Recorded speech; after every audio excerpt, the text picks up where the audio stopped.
Au petit matin, Babette montre à Léa la vidéo de Patrick collé à sa planche de surf.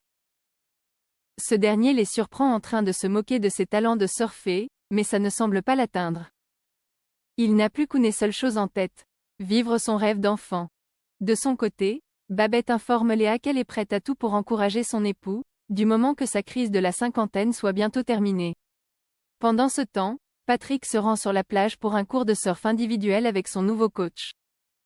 Ils en profitent pour discuter de Kelly Slater, le champion le plus titré au monde. De retour chez lui, Patrick annonce à Babette qu'il a réservé leurs vacances DE accent aigu TE accent aigu, ils partiront avec Raphaël à Hossegor. Babette est déçue, elle aurait voulu que Patrick lui en parle avant de réserver, d'autant plus qu'il s'agit d'un gigantesque spot de surf. Elle met en garde Patrick, je te préviens, l'année prochaine, c'est moi qui décide.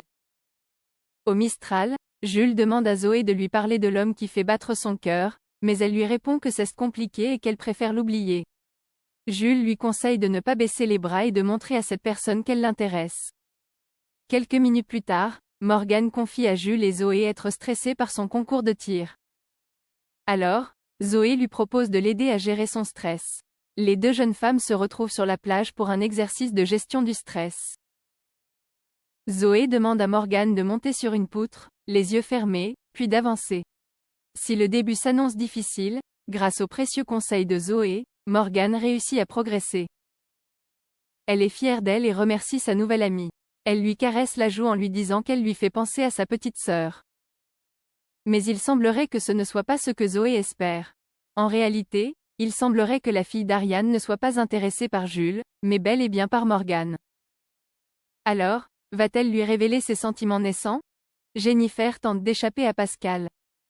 Elle court pieds nus dans les rues de Marseille et tombe nez à nez sur un passant. Elle lui demande d'appeler la police, mais Pascal la rattrape et la fait passer pour une folle.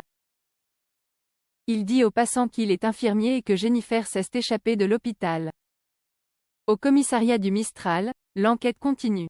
Ariane informe Samuel que Jennifer Mazeron a un grand frère qui a tenté de l'étouffer avec un oreiller après la mort de leurs parents. Il a même terminé à l'hôpital psychiatrique. Face à ces révélations choc, Samuel est désormais certain que cet homme est celui qui a enlevé Jennifer, et surtout, qu'il a drogué et laissé pour mort dans un camion réfrigéré. Il demande à sa collègue de vieillir la photo de Laurent lorsqu'il était enfant, afin de savoir à quoi il pourrait bien ressembler aujourd'hui. De son côté, Jennifer est de retour chez son grand frère. Ce dernier l'a attachée au fauteuil du salon et la menace avec un couteau. Alors que la situation est inquiétante pour la jeune femme, Samuel s'approche petit à petit de la vérité. Il est désormais persuadé que Pascal n'est autre que Laurent, le grand frère de Jennifer. Alors qu'il informe Ariane de sa théorie, un collègue leur annonce que Jennifer vient d'être vue dans les rues de Marseille. Pendant ce temps, la Point procède à un relevé d'empreintes digitales dans le cabinet médical du Mistral. Thomas confie à Gabriel qu'il n'a aucune confiance en Pascal. Il ment comme il respire et c'est le dernier à avoir vu Jennifer. Face aux révélations de son mari, Riva se rend au cabinet pour donner à la Point le tensiomètre que Pascal a récemment utilisé. Quelques heures plus tard, Samuel et Ariane reçoivent un appel de la Point les informant que les empreintes retrouvées appartiennent bien à Laurent.